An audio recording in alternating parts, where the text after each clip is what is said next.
Para você que está sendo alcançado por essa palavra, nós estamos direto do templo da Igreja Palavra Viva em Cabo Frio e nós queremos abençoar a sua vida. A leitura de hoje está no Evangelho de João, capítulo 17, versículo 3, diz assim, palavras do Senhor Jesus: e a vida eterna é essa, diga comigo, vida eterna. E a vida eterna é essa, que te conheçam, a ti só, por único Deus verdadeiro, e a Jesus Cristo, a quem enviaste. Curve a sua cabeça, eu quero orar com você. Senhor, eis aí a tua palavra, ó Deus. Que o Senhor coloque as tuas palavras na minha boca. Que a tua igreja seja edificada pelo Senhor.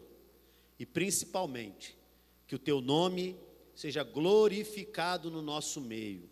Nós oramos e te agradecemos em nome de Jesus.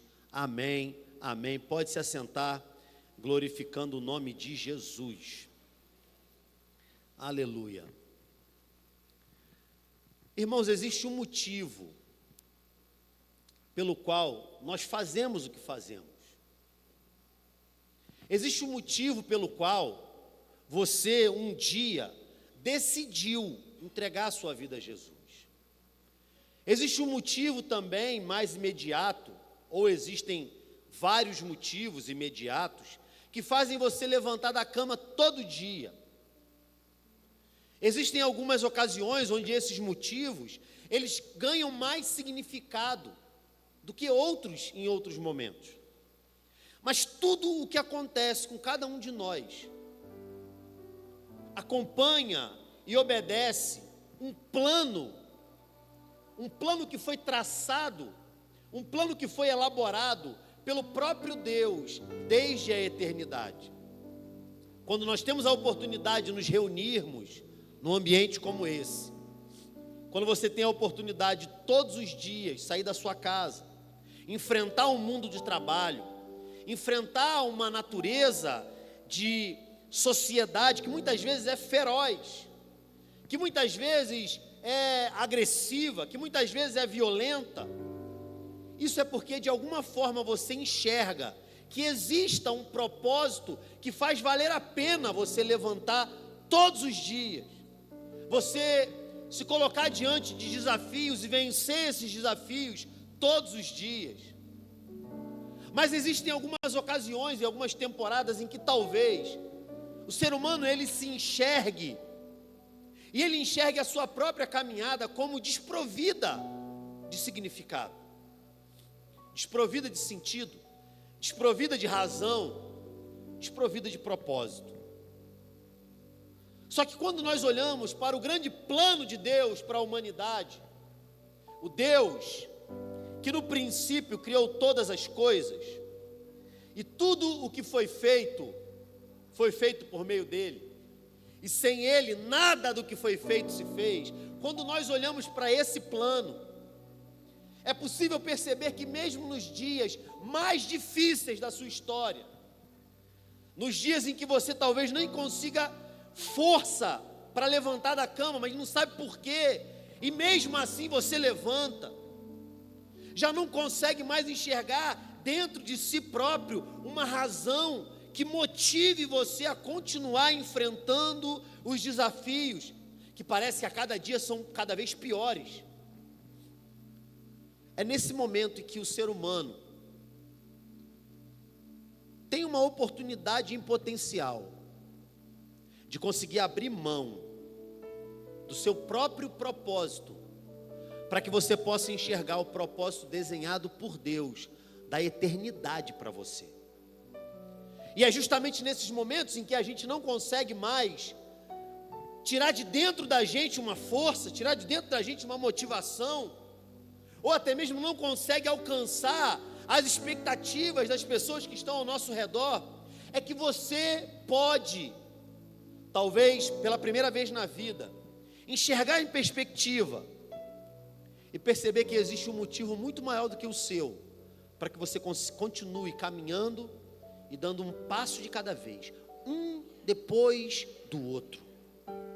É justamente nesses momentos em que você é desafiado a ir além daquilo que você mesmo projetou, que você consegue enxergar a possibilidade de continuar caminhando, mesmo quando tudo que você queria era parar, de continuar sorrindo, mesmo quando tudo que você queria era chorar, de continuar calado, mesmo quando tudo que você queria era gritar de dor, de continuar enxergando um propósito onde todo mundo só enxerga o caos, de continuar tendo esperança, quando até mesmo aquilo de mais valioso que você tinha foi arrancado de você.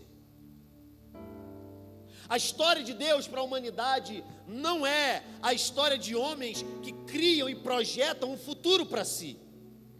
A história de Deus para a humanidade é a história daquele que é o Todo-Poderoso, daquele que é todo cheio de graça, daquele que é inacessível, mas que permite ser acessado, daquele que é indescritível, mas que permite ser descrito, daquele que é inexplicável, mas que permite ser explicado, daquele que é ininteligível, mas que permite que pessoas falem a respeito dele.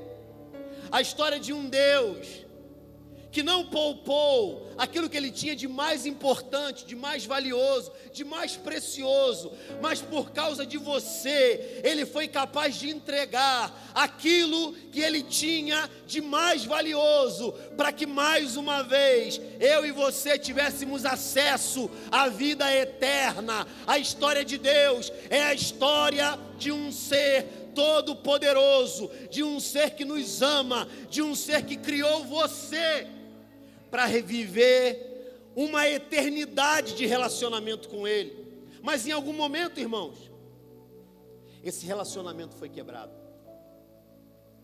De modo que o que acompanha os seres humanos não é o peso dos seus próprios pecados unicamente. Existe uma coisa aqui no livro do Gênesis que muita gente passa despercebido, mas eu quero chamar a sua atenção nesse momento. Quando Deus começou a criar todas as coisas, Ele deu uma ordem, presbítero Jean, e Ele disse: tudo vai gerar descendentes segundo a sua própria espécie. Ele então cria absolutamente tudo e coloca o homem para governar. E o homem também teve essa ordem: multipliquem-se, encham a terra, gerando descendente segundo a sua própria espécie. O fato é que a Bíblia narra o dia mais terrível de toda a história, o dia em que o homem pecou, o dia em que o homem desobedeceu, transgrediu contra o seu próprio Criador. A partir dali, tudo o que a gente tem,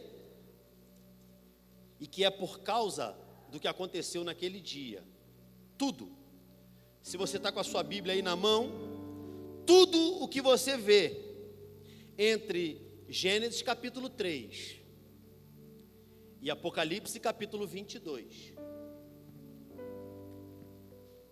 representa a história de um Deus que não se deu por vencido, porque Ele não pode ser vencido, de um Deus que não se resignou, porque Ele não aceita a separação imposta pelo pecado, de um Deus que desde antes da fundação do mundo gerou um plano, e nesse plano o homem mais uma vez estava reconciliado com Ele, porque diz a palavra que o Cordeiro de Deus, aquele que tira o pecado do mundo, Ele foi morto por nós desde antes da fundação do mundo. Então tudo que você vê na história da Bíblia não é simplesmente um livro sobre religião. Quando você olha para a Escritura Sagrada, ela não é meramente um livro de história, ela não é meramente um livro de conselhos, ela não é meramente um livro que descreve uma religião. A Bíblia Sagrada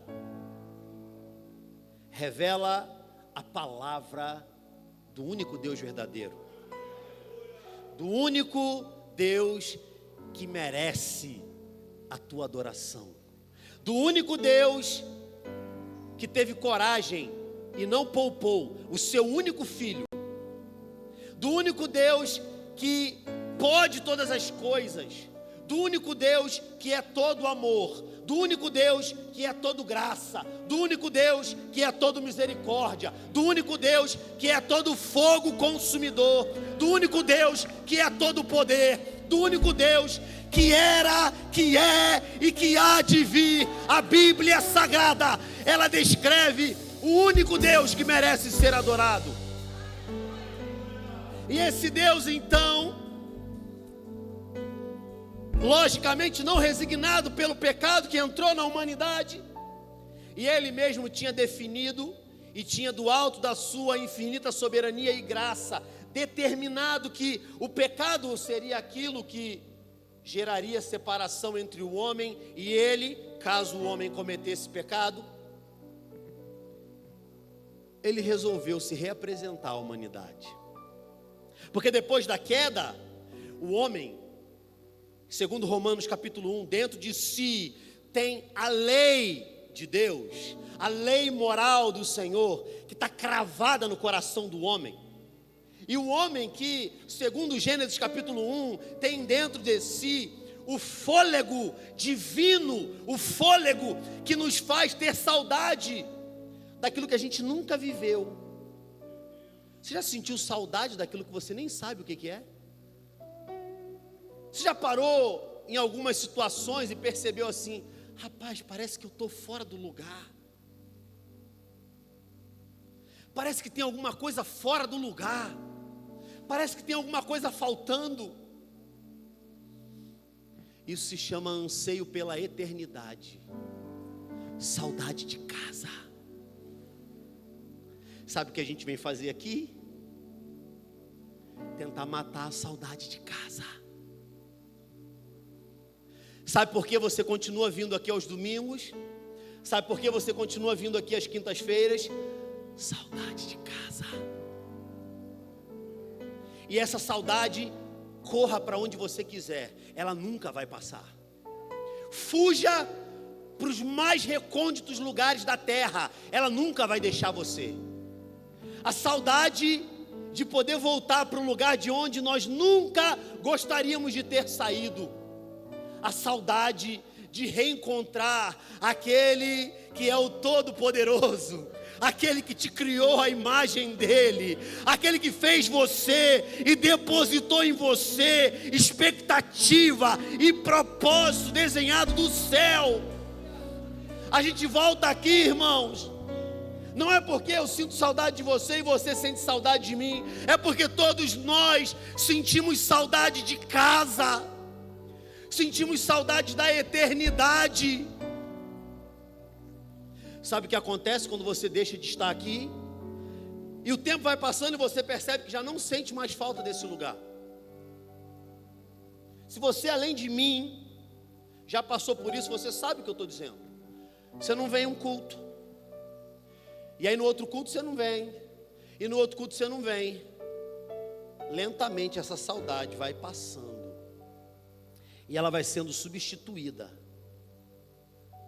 Porque assim como Deus é o Criador, olhe para mim por favor, o diabo é o enganador, o diabo é o imitador barato.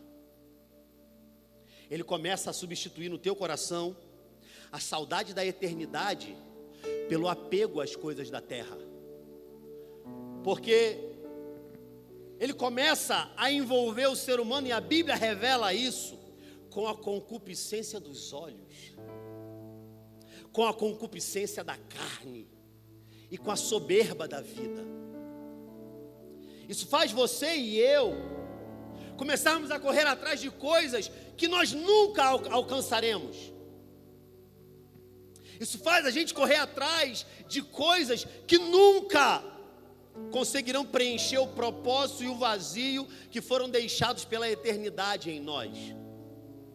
Mas enquanto o diabo traz uma necessidade falsa, concupiscência dos olhos, concupiscência da vida e soberba da vida, concupiscência da carne, a Bíblia revela que o reino de Deus é justiça, paz e alegria no Espírito Santo. Eu não sei se você entendeu, mas eu vou repetir: o reino de Deus é justiça, paz e alegria no Espírito Santo. Justiça, paz e alegria no Espírito Santo.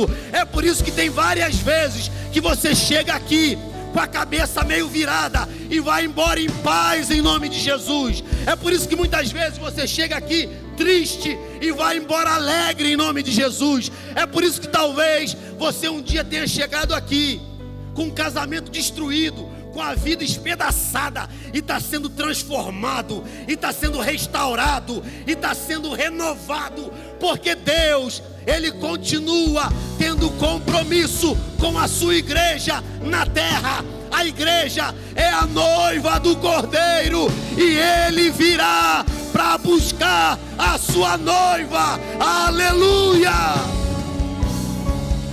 Aleluia! Aquilo que muitas vezes acontece com você e você não sabe de onde vem, aquele desejo gritante de sair correndo, não dá ouvido não, porque é o diabo tentando cegar você. O desejo irrefreável por se justiçar em relação às pessoas que feriram você, não dá ouvido não, porque é o diabo tentando fazer você participar da obra que ele está fazendo na terra. Eu falei que ele é um imitador.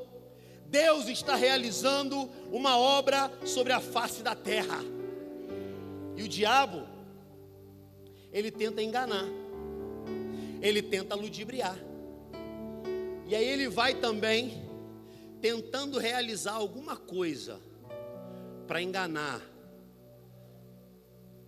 aqueles que não conseguem enxergar a sua própria identidade diante de Deus. É por isso que diz a Bíblia que ele enganaria, se possível, até os eleitos, porque se ele tem uma especialidade, é em ser o enganador, ser o mentiroso. E eu vou abrir um parênteses que eu preciso falar isso aqui. Tem gente que parece que tem prazer em ser genro de Satanás. Como assim, pastor? Já conheceu, pastor Nilton, alguém que é genro de Satanás? Porque a Bíblia diz que o diabo é o pai da... Aí o cara casa com a mentira. Casa com a mentira, virou genro de Satanás, porque se ele é o pai da mentira, ele é teu sogro, hein?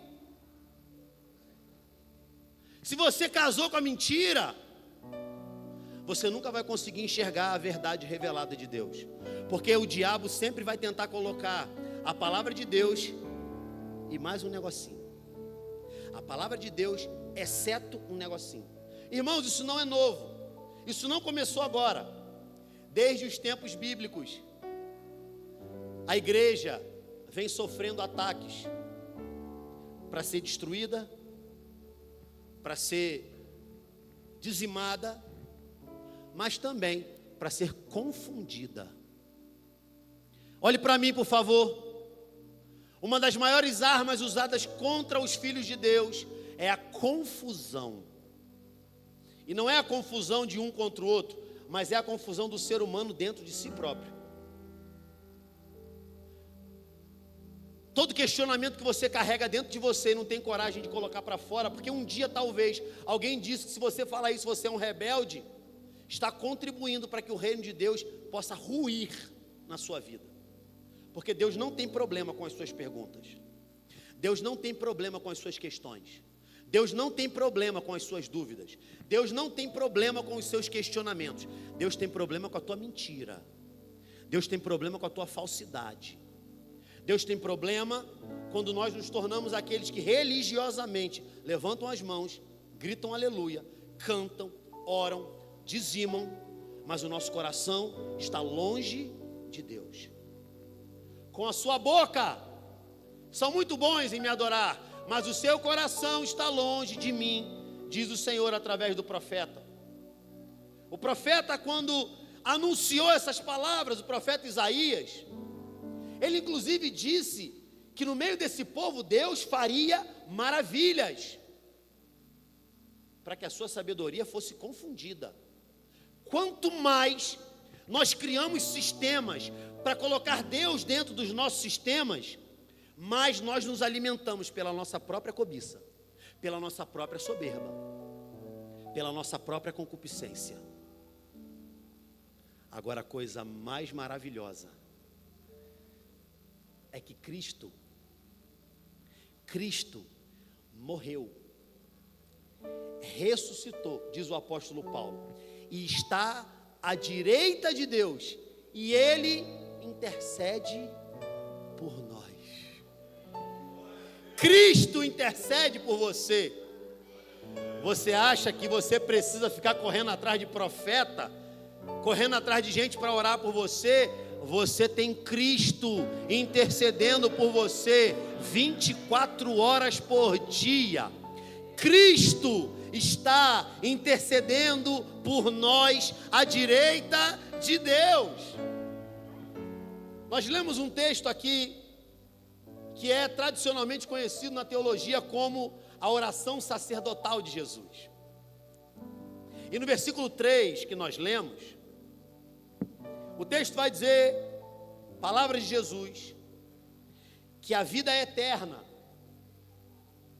corresponde a uma coisa específica. A vida eterna não é viver para sempre depois que você morre. Olhe para mim aqui, por favor. Eu preciso desfazer, esfarelar um paradigma religioso que talvez você tenha. Vida eterna não é viver para sempre depois que você morre. Vou te explicar. Alguns de nós têm a ideia de que o que a gente faz na igreja tem a ver com a repercussão que as nossas decisões terão com o que vai acontecer com a gente depois que a gente morrer. Aí a gente fala assim, rapaz, a gente vai viver para sempre. Mas como que é isso, para sempre? Vão passar 10 mil anos, 10 milhões de anos, 1 bilhão de anos. Tem nada disso, irmãos. Tem nada disso. Eu preciso... Os meninos pararam até a música para ficar aquele clima mais... Você acertou. Rapaz, não sei nem se você fez de propósito, mas você acertou. Não, deixa assim, deixa assim. Não tem a ver com quanto tempo você vai passar depois que você morrer. A Bíblia diz que o momento em que nós estaremos com Deus, no estado eterno, não é um momento em que eu e você poderemos contabilizar o tempo. O tempo não existirá. Você não vai ter noção de que a hora está passando. Logo, você não vai ficar entediado. Sabe aquele tédio que você tem assim, rapaz, tem nada para fazer. No mundo que coloca 1 milhão de compromissos para a gente olha e fala assim, nada para fazer. Isso simplesmente não haverá.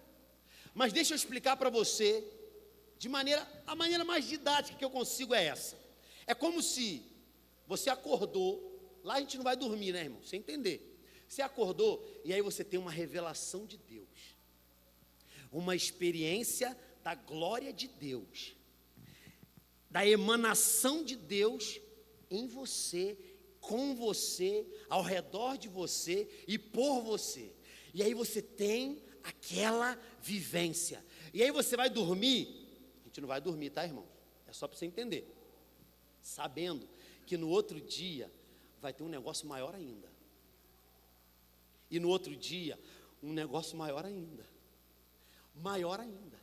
E maior ainda. Ao infinito. E não é o infinito num tempo que você pode contar.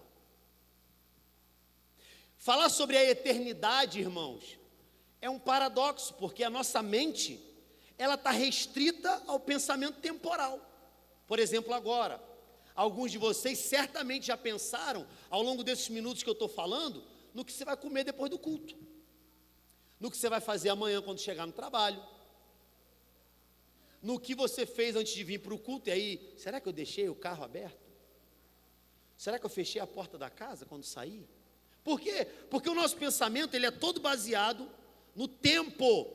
O tempo é a única dimensão. Isso aqui, irmão, vai abrir a sua mente de uma forma que você nunca vai olhar para a eternidade da mesma forma. O tempo é a única dimensão que o ser humano não tem domínio. Eu falei para você no início de tudo, que lá em Gênesis capítulo 1, Deus deu ao homem domínio sobre todos os seres e sobre toda a criação, exceto a uma dimensão, o tempo. O homem tem domínio sobre 3 dimensões. Eu posso ir para cá, livremente. Eu posso voltar para lá. Eu posso ir para cá. Eu posso subir, eu posso descer, mas eu não posso retroceder o tempo. Todos nós estamos viajando juntos, no mesmo sentido, na mesma direção e na mesma velocidade. O tempo passa para todo mundo igual, e você não pode mudar isso. Isso é o lembrete, através da criação, de que Deus é o soberano sobre a criação. Você não pode mudar isso. Sabe quando você comete aquele erro e fala assim: rapaz, se pudesse voltar 10 segundos eu não tinha feito. Se eu pudesse voltar 30 segundos eu não tinha feito. Você não pode. Isso é o lembrete de que o controle de tudo não está nas suas mãos. Agora preste atenção no que eu vou dizer aqui. A eternidade é o momento no qual Deus, depois da escatologia, quem veio na EBD na escatologia aprendeu isso, mas é o momento em que Deus vai dar para você acesso a essa dimensão, que você só pode passear por ela. Então não tem mais passagem de tempo, você não envelhece mais, você não fica mais ou menos cansado, você não fica mais ou menos alegre, você não fica mais ou menos sabedor das coisas. Tudo será conhecido de maneira plena. Nós o veremos como Ele é. Irmãos, isso é tão lindo. É tão lindo porque isso faz fazer sentido. Pode voltar a música agora que vai ficar mais leve. Isso dá todo sentido, irmãos, para aqueles momentos em que você sente saudade sem saber do quê. Nós sentimos saudade da eternidade porque ela foi colocada em nós. Nós viemos dele e para ele nós voltaremos. Nós sentimos saudade porque nós ansiamos a vida inteira em retornar para a condição original que Deus nos criou. Sabe por que você muitas vezes não consegue ter sentido nem na igreja? Começa a olhar defeito e fala assim: a igreja não é para mim não. Mas eu não preciso ficar não, todo domingo, não, isso é bobagem, isso é coisa de gente religiosa. Sabe por que às vezes você fica assim? Talvez porque você tenha parado de olhar para onde importa e começou a olhar para onde você não foi chamado. Toda vez que você tira os olhos da eternidade, as coisas da terra começam a falar mais alto para você. Todas as vezes que você para de olhar para Jesus, tudo ao seu redor começa a gritar no teu ouvido e você perde o mestre de vista. Todas as vezes que nós viemos para cá e a gente não tem como consciência o fato de que o nosso culto está sendo entregue a Deus, você se torna um consumidor da fé e você acha que o que sai desse altar é o que vai alimentar você para o resto da semana. Se você um dia já pensou isso, você não entendeu nada, porque isso aqui nem sequer é um altar. Isso aqui não é um altar, irmão. Isso aqui é uma plataforma, é um palco. Ou você acha que a gente vai trazer um cordeiro para imolar aqui em cima, para sacrificar aqui em cima? O altar, ele está dentro de você. O altar é o teu coração. Aquilo que você coloca sobre o altar é o que está sendo entregue para Deus. Agora pensa comigo, se você não tem a capacidade de trazer para cá a tua verdade, toda vez que você sair por aquelas portas, você vai voltar para casa do mesmo jeito que você entrou. A gente fala aqui, e até de maneira usual, a gente usa uma figura de linguagem e fala assim: esquece tudo que ficou lá fora, deixa tudo que te preocupa lá fora, conecte-se simplesmente a Deus. Mas isso está errado, irmãos, porque se você larga lá fora, na hora que isso for embora, vai embora junto contigo. Quando na verdade o que a gente precisa fazer é trazer a nossa verdade para Deus, é trazer a nossa realidade. Senhor, hoje eu estou triste. Senhor, hoje eu não estava com vontade de estar aqui. Senhor, hoje eu estou despedaçado. Senhor, hoje eu estou com raiva. Senhor, hoje eu estou assim, assim, assim. Deus não tem problema com as suas questões. Ele tem problema com a tua falsidade. Ele tem problema com o teu culto entregue pela metade. Ele tem problema quando você tenta fingir para a igreja algo que você é, quando Ele sabe que você não é. Traga para Deus a sua verdade, porque quando você traz a sua verdade para Deus e tem coragem de lançar no altar, é Deus que te cura, é Deus que te liberta, é Deus que te salva, é Deus que te restaura. Não tem homem nenhum na face da terra que possa fazer e mover uma vírgula por você, mas o Deus criador dos céus e da terra, Ele deu aquilo que Ele tinha de melhor para resgatar, para salvar e para curar a tua vida.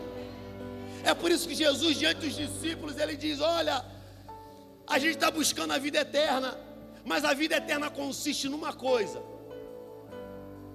Ele estava orando, ele disse: Senhor, a vida eterna é que te conheçam. Conhecer a Deus é do que se trata a eternidade. Conhecer a Deus é do que se trata viver a vida eterna. Agora, a sua eternidade, olhe para mim por favor, não começa no dia em que você morre. A sua eternidade não começa depois do milênio, no estado eterno com Jesus. A sua eternidade começa no exato momento em que você entrega a sua vida a Jesus. A sua eternidade começa no exato momento em que Jesus entra na tua história e Ele começa a se revelar para você, e você começa a ter relacionamento com Ele, e você começa a gerar uma vida onde tudo gira em torno do céu, e você começa a viver na terra aquilo que o céu está revelando.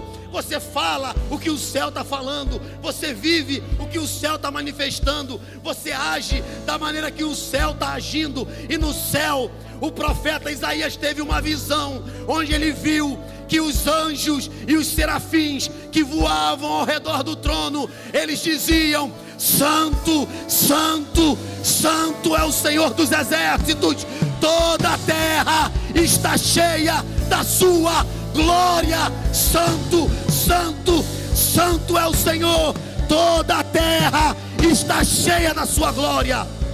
Aleluia! E é aí, irmãos, que a coisa começa a clarear para você. Porque se a vida eterna não é um período de tempo que você vai ter com Deus, a vida eterna é o próprio Deus.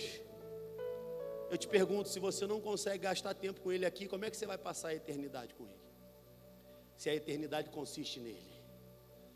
A gente faz aquilo que a gente prioriza. A gente tem tempo para aquilo que a gente quer fazer. A gente consegue organizar absolutamente tudo que tem valor para nós. Irmãos, eu estou com saudade de casa. A igreja precisa voltar a ter saudade de casa. A gente precisa parar de pregar uns para os outros o jeito certo de você conquistar as coisas, o jeito certo de você ser, eu sei lá o que. A gente precisa voltar a falar sobre o céu, irmãos. A gente precisa voltar a falar que Jesus Cristo é o mesmo ontem, hoje e será eternamente. Um dia um amigo meu falou assim: rapaz, mas você ultimamente está pregando a mesma coisa. Eu falei: não se emociona não, que eu vou continuar pregando a mesma coisa. Porque há 2000 anos o evangelho não mudou.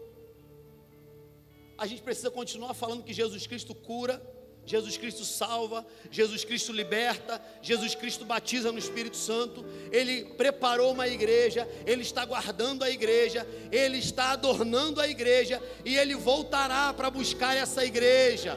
A igreja, a noiva adornada do Cordeiro. Porque se a gente para de ter expectativa no propósito que é do céu, a gente vai ficar se movendo pelo quê, irmãos? Vai ficar se movendo pela próxima construção que a gente quer fazer, pela próxima obra que a gente quer realizar na igreja.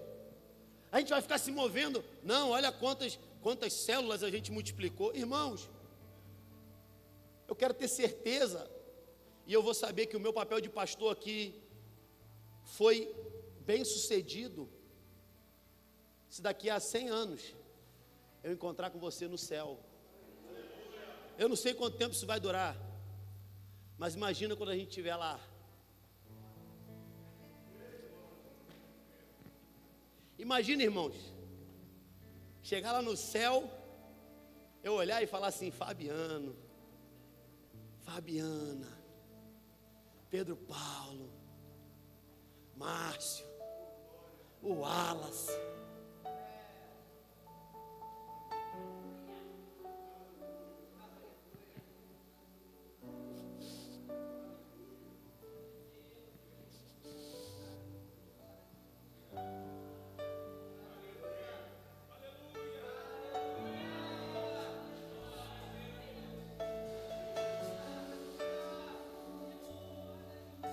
É o céu que precisa mover a gente.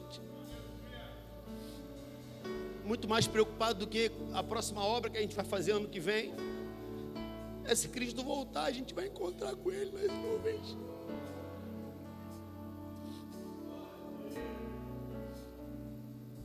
Diante disso, irmão, nada mais faz sentido. Diante disso, nada tem valor maior. Você pode estudar, você pode trabalhar, você pode conquistar, você pode fazer. Deus tem coisas para você aqui nessa terra, mas a principal delas é viver de modo como se Ele fosse voltar hoje. Jesus Cristo está voltando, gente.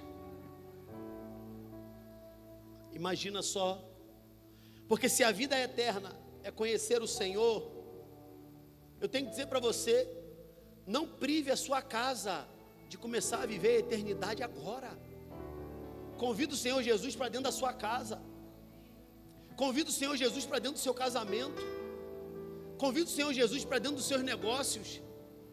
Convida o Senhor Jesus para dentro de tudo que você estiver fazendo. E eu duvido, irmãos, que vai continuar do mesmo jeito. Porque quando Ele chega, Ele transforma a situação. Quando Ele chega, Ele muda o quadro. Quando Ele chega, Ele converte o nosso coração. Quando Ele chega, Ele muda absolutamente tudo. E você começa a perceber que de fato você começa a enxergar aquilo que você não via antes. Você para de viver os ciclos falidos e começa a viver com os olhos fixos na eternidade. Você para de viver de queda em queda e começa a olhar para o Senhor, e Ele vai te levantando para que você possa viver de glória em glória. Ele vai se revelando e você vai conhecendo e você vai experimentando o que significa a vida eterna, porque Jesus disse que a vida eterna é conhecer o Pai. A vida eterna é conhecer aquele que te criou. Em primeiro lugar, para conhecer aquele que te criou, você precisa saber exatamente o que Ele colocou dentro de você. Você sabe que tem gente que vive a vida inteira, chega no final da vida e ainda não sabe qual é o seu propósito de vida. Porque a gente está com pressa. A gente quer que aconteça logo. A gente quer que tudo flua logo, quer que tudo aconteça rápido. E quando a gente percebe o tempo, um pouquinho de tempo que a gente tinha, simplesmente passou.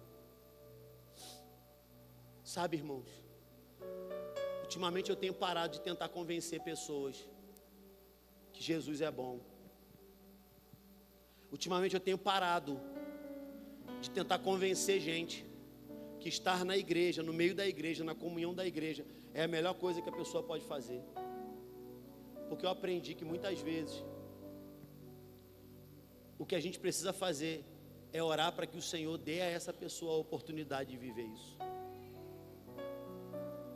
Não é o quanto a gente prega bonito, não é o quanto a gente fala bem, mas é o quanto a gente conhece do Senhor. É o quanto intimidade a gente tem com Ele. É o quanto de relacionamento eu trago com Ele na segunda, terça, quarta, quinta, sexta, sábado, domingo. E aí começa de novo, segunda, terça, quarta, quinta, sexta, sábado, domingo. Quanto mais você está perto dEle, mais você quer estar perto. Agora, quanto mais você vai para longe, mais você se distancia, mais você quer ficar longe. Porque de longe a visão de Deus é assustadora. Os discípulos estavam lá no meio daquele mar revolto. Você lembra dessa história? E Jesus vem andando sobre as águas. De longe, eles olharam Jesus e gritaram, acharam que era o quê? Fantasma. Porque Porque a imagem de Deus de longe é assustadora. Moisés no deserto, de repente ele olhou, viu uma árvore pegando fogo, falou: rapaz, que coisa maravilhosa, coisa espantosa, que coisa fenomenal, eu vou chegar perto. Se ele tivesse ficado de longe, ele nunca viveria uma das experiências mais profundas que um ser humano poderia ter vivido. O que Jesus está nos convidando hoje, irmãos, é para chegar mais perto dele. Porque Jesus não é aquele que quando você chega perto fala assim: falei que você ia voltar. Jesus não é aquele quando você chega arrependido perto dele e fala assim: ajoelha aí que eu tenho que pisar no teu pescoço. Jesus não é aquele que quando fala assim, você chega perto dele e fala assim: eu até te perdoo, mas nunca mais vai ser a mesma coisa. Jesus não é aquele que te joga fora. Jesus não é aquele que trata você como se você fosse descartável. As pessoas fazem isso. As pessoas tratam a gente assim. Mas se você tiver coragem de chegar perto de Jesus, você começa a conhecer o que significa a vida eterna. Irmão, a sua casa não é mais a mesma. Você pode até tentar, mas você não consegue mais ser do mesmo jeito. Se Jesus te alcançou, se a graça do Evangelho entrou em você, nunca mais você vai ser a mesma pessoa. Nunca mais você consegue fazer as mesmas coisas do mesmo jeito. Nunca mais você consegue ir para os mesmos lugares e com a mesma consciência. Nunca mais você é o mesmo. Você passa a ter outras atitudes e fala assim: rapaz, mas eu não sei nem por que eu estou fazendo isso. Olha, se fosse outra época, lembra? Você começa a pensar de outro jeito. Você começa a falar de outro jeito. Você começa a agir de outro jeito. Quando você percebe então que a obra que ele começou dentro de você está extravasando para fora, e as outras pessoas estão sendo alcançadas pelo que ele fez em você, irmão, não importa como você chegou até Jesus, você começa a perceber que não é sobre você, é por causa dele. Você começa a perceber que não é o quanto você consegue vencer todo dia, é o quanto ele consegue fazer na tua história dia após dia. Você começa a ver que não é por causa dos teus talentos, não é por causa das tuas habilidades, não é por causa de nada, é porque ele teve misericórdia de você, é porque a graça dele alcançou a tua vida, é porque ele olhou do céu e ele amou você, e ele deu o Filho unigênito para que você, se você se arrepender e depositar a fé em Jesus, você não vai perecer, você vai ter vida eterna, e a vida eterna é conhecer a Deus e conhecer a Jesus Cristo, a quem Deus enviou. Aleluia! Faça um negócio comigo, feche seus olhos, por favor. Eu quero orar por você.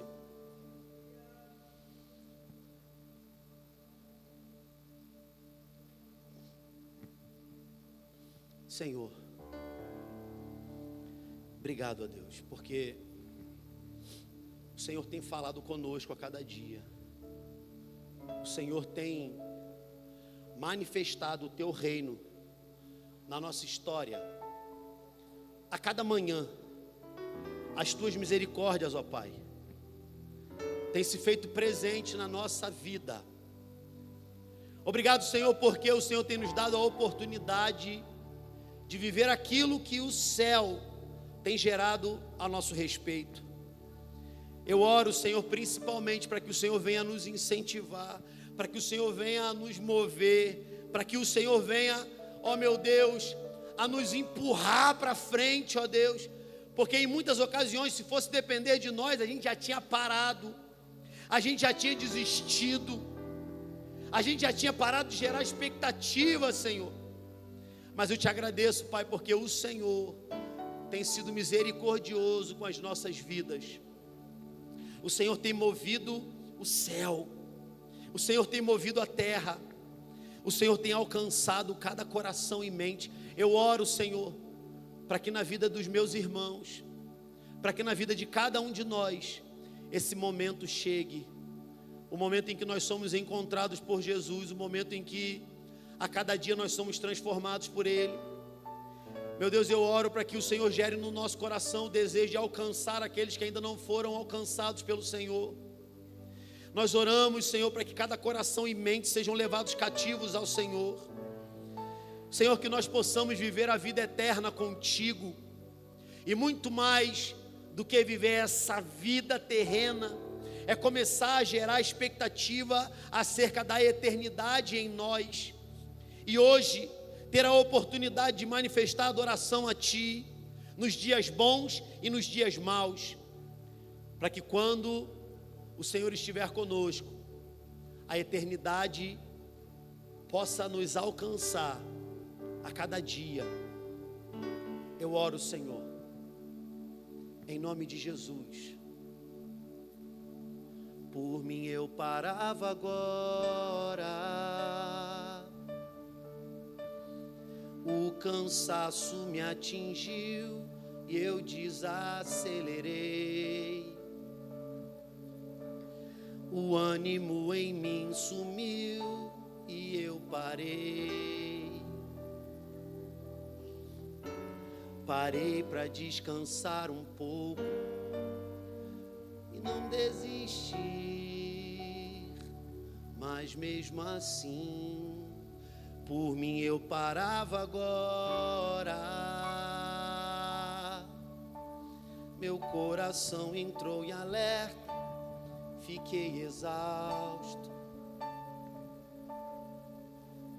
O medo que em mim aperta e me deixa assustado. Por mim eu já teria tempos parado. Oh, meu Deus! Mas toda vez que eu tô cansado, Jesus me abastece e me deixa claro que Ele não quer me ver prostrado. É difícil, cansativo, mas Ele está lado a lado, me enviando qualquer recurso, me aliviando e me deixando mais seguro. E toda vez que eu quero parar, Ele aparece pra me fazer avançar. Será que você consegue ficar de pé aí?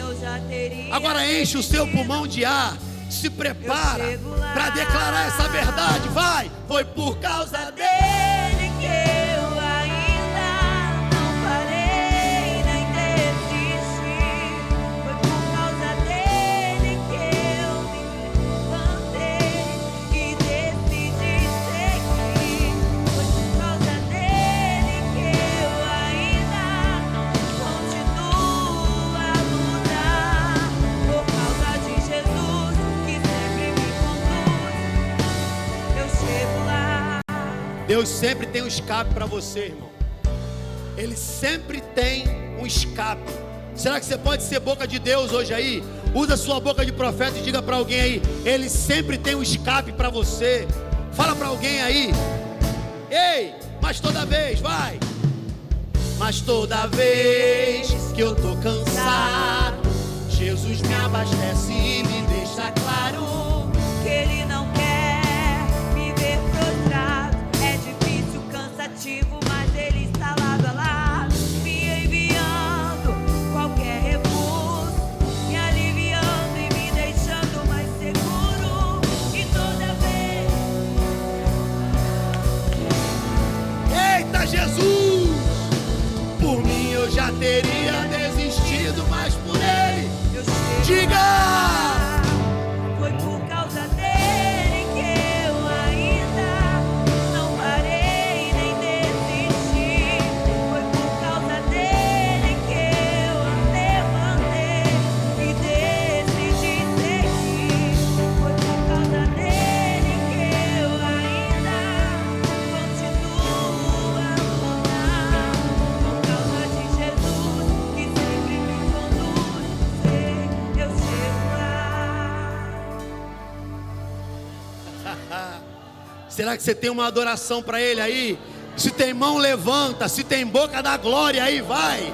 Bombardeia o céu com a tua adoração nessa noite. Aleluia! Meu Deus!